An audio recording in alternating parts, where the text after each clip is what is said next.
you. And as protests continue, we are working to get answers from state leaders on how they plan to respond and the potential health impacts that come with large gatherings during a pandemic. RTV6's Megan St. spoke with the governor this afternoon and has more on his response. Change will happen. That's the message from the governor today. He wants people at these protests to know he sees them, he hears them, and he's encouraged by those spreading their message in a peaceful way. I know there's going to be progress made because not only do folks have our attention, we agree with them. Hundreds of demonstrators made their way up Meridian Street toward the governor's residence this week, and it ended like this. Governor Holcomb praising all of those involved.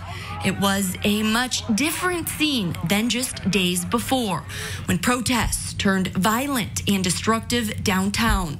Similar scenes were unfolding across the country.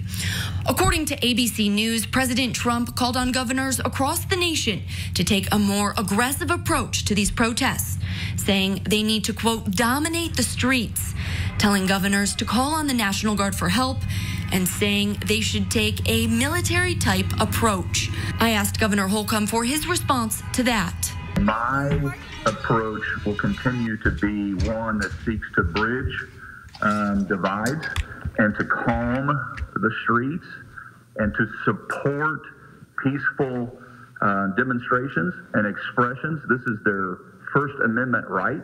And he says he hopes that what happened Monday near his residence is a sign of what's to come. That showed me great promise. That showed me that the peaceful demonstration could prevail, and it should persist, quite frankly, until results are shown. Working for you, Megan St. RTV6.